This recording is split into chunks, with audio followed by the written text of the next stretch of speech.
Well, hey there, my friend. I'm Abby, creator of Abbi Kirsten Collections, and today we are talking all about craft paper storage solutions. I've been a crafter most of my life and a professional craft blogger for more than 10 years now with a focus on paper crafting. If it's one thing I need, it is a good storage solution for my paper and cardstock. Today, I will share with you 5 paper storage solutions for your craft space to keep you organized and efficient and to help you keep track of what you have in your paper stash. Because if you're like me, you probably run out to the store to buy more paper and then later discover that you already had what you needed due to a lack of staying organized. Yes, I've done it too. I'm going to start by sharing the best solutions for anyone with a small amount of craft paper, and then of course move to solutions for those with larger stashes like me. Then we will focus on efficient tips for storing paper scraps so you can maximize your craft paper usage. I've even created a craft paper tracker if you want to step up your organization game that much more. These paper organization ideas can be applied to other craft supplies as well, such as vinyl, faux leather, iron-on, and so much more. So don't be afraid to apply these methods to your other supplies in your craft room too. Okay, let's not waste any more time getting your paper organized.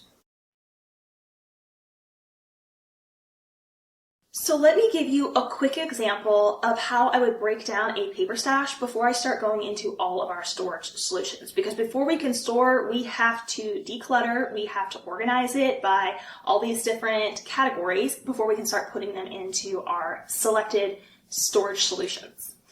So for example, if we did want to organize by size, I would make a pile of all the different sizes of paper I have. I'm not talking about scraps, just the full size paper as it is bought.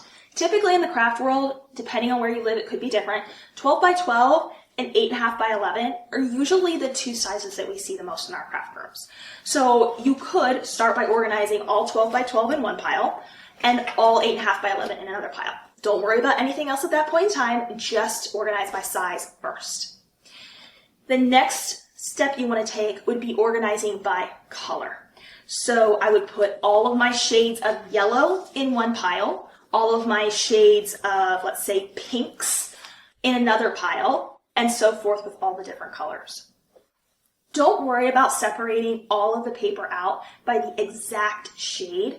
You can refine that more once you get the initial overhaul of the paper organized, but just focus on the general shade. So I like to do reds, oranges, yellows, greens, blues, purples, maybe like an indigo, and then your neutrals like your blacks, whites, tans, creams, that kind of stuff. So just focus on the main colors. Don't get too hung up on each individual shade or you're going to drive yourself crazy at first, okay? So just start by that. The next way that you could break your paper down further would be to organize it by pattern and texture. So when I say pattern and texture, I mean, is it a shimmery metallic? Is it a glitter cardstock? Is it smooth cardstock? Or is it textured cardstock? These are all colors here that I would put into a yellow pile. So all of these could be called gold or yellow, in my opinion at least. So I would put all of these into one pile, with the exception of if you wanted to organize by size. I will tell you that while I do think that organizing by size can be helpful for some people, I do not organize by size. And the reason I don't is because once I get my craft paper organized, I like to see all of the colors that I have in all of the sizes in one place. I don't like having to look in 2 different yellow piles or 2 different orange piles or 2 different red piles. I mentioned the size thing because if you're someone who works with a lot of different size papers, then maybe that is something that would be a better fit for you. So I usually start with organizing by color first, then I move to organizing by texture or pattern. So after I get, for example, all of my yellow papers in one stack, I would start making a stack of smooth yellow only. Metallics, I like to group metallics and glitters together. That's a personal preference, but I would group metallics and glitter together. And then I would do my more textured cardstock in another pile. So I've created now 3 piles within my yellow category as our example here. Okay, Quick detour before we get to the fourth way you can organize. What about if you're looking at a bunch of these types of papers here? Maybe you're a scrapbooker or someone who likes to use these printed patterns, or you print them off at home. What do you do when there's a bunch of colors? Okay, so here's what I do. For this type of stuff, usually there's some kind of theme involved. So I like to organize by theme. So for example, these here, I would put into a summer themed pile. So anything that is summer related, bright, colorful, that kind of stuff, I put it into its own pile. And then like this one here, it's pinkish red.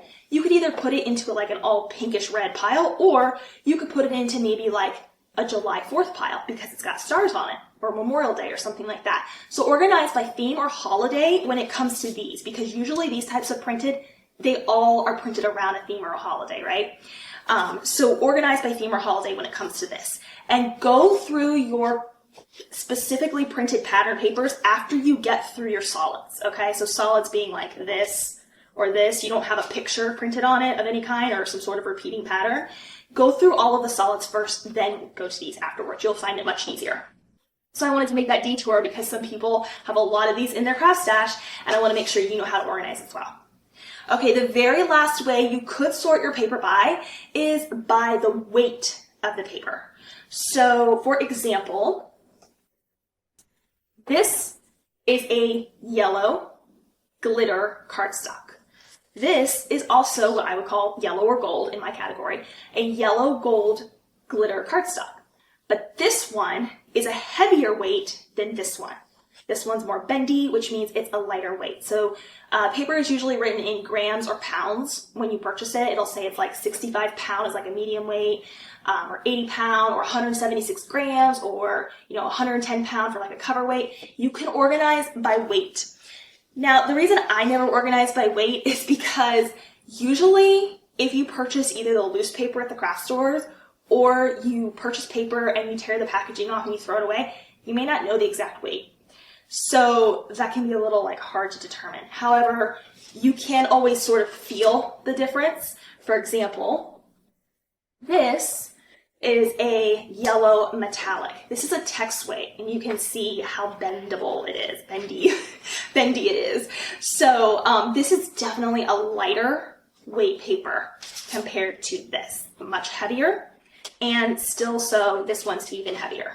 So we could organize by the weight that way. I do not recommend organizing by all four of these categories. I do strongly recommend non-negotiable by color. That one you definitely have to follow. And then by pattern or texture. Those would be the two I would tell you to focus on. If you're ambitious and you want to do all four, absolutely you can. It's just going to take more time to sift through and create those sort of subcategories and stashes in their own separate piles. I would highly recommend focusing on color and then your pattern or texture. So start by sorting those. All right, so now that we've covered how you'll sort of sort through your paper stash, let's talk about the different solutions that you can put your paper into once you've got things sorted. Okay, so what are the two types of storage I recommend if you're someone who has paper in your craft room, but maybe you don't have a huge stash, you just need a few small storage solutions for your paper? There are two things I like to use. The first is using a magazine holder. So I love using magazine holders because they keep your paper in good condition. It's all up on end. It's nice and tidy. It can't shift around a bunch like it could in a drawer. And you can easily see it all. And then you can easily sift through it and pull out the color that you want, and also just as easily replace it. So I absolutely love using magazine holders. And I have 4 of these. There's 3 out right now, but I have 4 of these. And I am pretty sure I have probably well over 700 or 800 sheets of paper in here based on what I purchased. So they hold a lot. And all you need is a shelf or, something like that in order to set them up onto. You don't have to have a whole separate unit or anything if you're working in a small space. You can just set this on a desk or a shelf, and it's a great, quick solution if you're someone who just has maybe a few hundred sheets of cardstock and you don't have tons and tons and tons. So definitely check out magazine holders. Another great solution when it comes to smaller stashes of craft paper is freestanding filing holders. So you would see these in like offices typically, or school maybe. And this is a great solution because there are usually anywhere from 3 to 5 pockets in one of them. So you can get maybe 2 of them and have like anywhere from 6 to 10 shades of color just in a couple of these that could sit on top of a desk or could sit on, just a shelf or something in your craft space.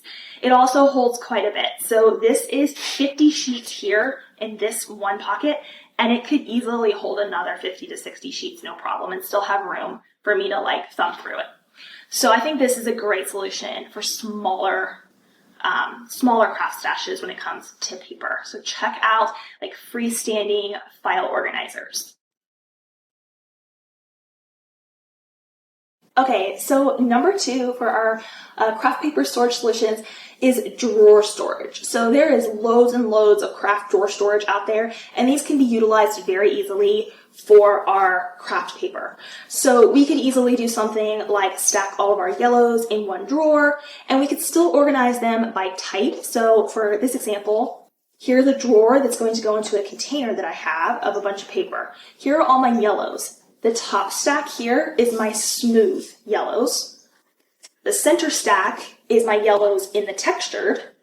And then my bottom stack is my metallics and glitters. So I could still utilize the space, maximize it, and still stack them organized by their paper type. But then the whole thing is organized. The whole drawer is known as a certain color. So a yellow, this will be my yellow drawer. Or you could have your green drawer, your blue drawer.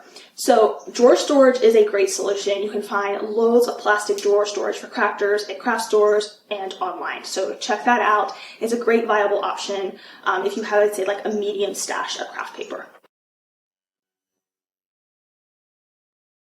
So next up, after drawer storage, we have clear containers. So you probably have seen these if you have been around in the craft world for any period of time. You've probably come across these types of containers. So these are a great option if you're trying to just maximize your space. Maybe you don't have like the room for a drawer unit, but you want to be able to like just stack 3 or 4 of these together with your paper in them. Then these are great, these clear plastic storage solutions. They come in 12 by 12 typically, so they're going to fit your 12 by 12 and your 8.5 by 11, as well as if you wanted to use them for scraps, which we'll get into more with scraps in a few minutes.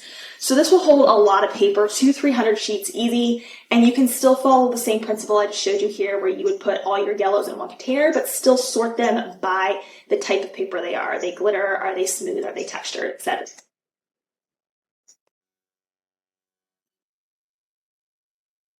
Okay, so now we're on to paper storage solution number 4, and I'm actually going to have to take you with me in order to see what that solution is.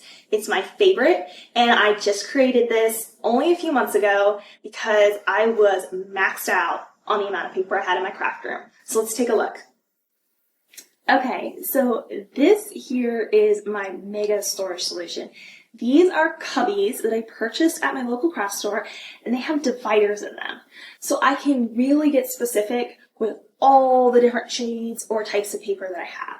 So up here, I start with like reds and pinks, oranges, yellows, greens, and I work my way down. Towards the bottom is where I keep all of my metallics and my glitters so that those are more separated from my smoother and more plain and solid type of papers. There's lots of different ways you could choose to categorize your papers by in something like this, but if you have a really big stash of craft paper, you may want to consider something like this. And it doesn't have to look like this. These come in little cubby blocks about this big, and I chose to just stack mine, but you could put them, horizontally, or just have a couple sitting on your desk even, or something like that. These dividers here are adjustable, so if you want to buy more dividers and you don't have quite as many shades in one color, or you want to get more specific with the shades that you're sorting out by, then you can buy more dividers for them. And they slide right out, which I love because then I can find what I need, I can pull it out, I can put it back. I can even take out an entire one of these and maybe reorganize the color. Maybe it gets a little bit, cluttered, or my shades of yellow aren't all in the categories I would like them. I could just pull out this section, reorganize that real quick, and then put it back in this main unit. So this is my favorite thing, and it holds so much paper. I didn't actually calculate how much this holds, but I know it's thousands of sheets of paper. So if you have lots and lots of paper in your craft room, you may want to consider a cubby storage unit like this. All right, so our fifth and final paper storage solution is using these accordion file holders. So this is something I just started doing. Like, I haven't even actually finished organizing all my scraps into it, but this is a great way to organize your scraps. I would call myself a lazy crafter because I will save scraps and I won't use them because I feel like it's so much work to like dig through the scrap and find the piece that's the right size. Needless to say, I am determined to get more use out of my scraps because, quite frankly, it's such a waste to not use the scraps, especially when you're dealing with projects that are, you know, very small when it comes to like maybe layered paper crafts or something like that. And you don't need to cut, you know, maybe you have like maybe you're cutting a snowman out. You have a little orange carrot nose. And I would go grab a whole sheet of orange to cut a little orange carrot nose when I could just grab the scrap and use that and not end up cutting up a full sheet of paper that I might need to use all of it for in another project. So these accordion folders are lifesavers because they'll hold a ton and then you can consolidate and just slip it into a closet or a drawer or tuck it away somewhere and then open it out and find your scraps when you need it. I really like this one because it's rainbow colored, and so we can actually just visually use these rainbow colors here to put in our coordinating papers. Super easy. They make other options as well, so if you have a smaller stash and maybe you just want something more simplistic like this, and it has less in it, and then you could even label it. So my plan is to use this one for all of like my colors, and then I think I'm going to use this one for like my pattern scraps, so things that are like printed like scrapbooking paper. So maybe it has like printed palm trees on it or printed sunshines or something. I'll use this for those and keep those separate from the solids here. You can also use mini ones for really tiny scraps. So if you don't want to like fish to the bottom to find a tinier scrap in this bigger one, you can separate by size. So for example, let's take this first one here. I have these pink scraps in here. So they're all about, what would you define as a scrap? I think some people have asked me that, like, what do you define as a scrap? So if it's less than half, I define that as a scrap. If it's at least half or a little more than half, ideally, I would just add that to the top of my primary paper stash. So I put that back in my cubby system in there and just put it on top. So that's the next one that I use. That's really up to your preference though. So this is something that's a little less than half. This was a 12 by 12, and you can see that it's got like a huge chunk out of it here, and it's missing all the paper over here. So I would store this in the pink section for the red. But let's say instead I have like smaller scraps. Maybe I have like pieces that are like this size. You could still put them in here, but they might get more lost or become forgotten about. So maybe you want to have a mini version for your much smaller scraps, if you decide to keep scraps this small. Some people would just throw this out. I'm one of those people. But if you're not one of those people and you really maximize these types of scraps, then keep them in a slightly smaller one so they don't get lost. And then you can have your small version and then your larger version. So this is a great way to store scraps. I'm really excited about starting this as my system because I'm wasting so much paper not organizing my scraps so that I can use them. So try this out for your scraps. I also have a list included with the PDF printable of some creative ways that you can use paper scraps because I don't know about you, but I get roadblock when I think, okay, this is paper, I want to use it, I don't want to throw it away. How can I use this paper in some creative way? So I am going to give you some ideas, just a short list, to inspire how to use your scraps if you're not able to use them for a particular project you might have in mind. And I would just close this up. I would probably trim these little things off here. You always want to trim your scraps down too, like to where if they have these little weird edges hanging off, trim them down, and then it will fit in the folder. And you can just close it up and consolidate all of your scraps that way. Super, super easy and fun. And usually these come with labels too. I just do it by color, but you could also label them as well. Okay, so that is it. 5 craft paper storage solutions. What do you guys think about this? If you have other ideas, I'd love to know. Make sure you follow me at abbykirstencollections.com. You can come over on social media, share your ideas with me. I have a Facebook group you can join as well. I would love to help you more with your craft storage organization. I have other blog posts on that as well. If you visit abbykirstencollections.com and just type in craft storage, you'll find some other solutions and posts. And you'll also find resources for these on my blog as well if you like the actual mechanisms and equipment that I'm showing you here today, then you can check that out on my blog as well. So make sure you head over there and just type in paper storage, or you can type in craft storage and it'll come up. Do you have other paper storage ideas too? I would love to hear them. Share them with me below in the comments. I'll see you there. Bye for now.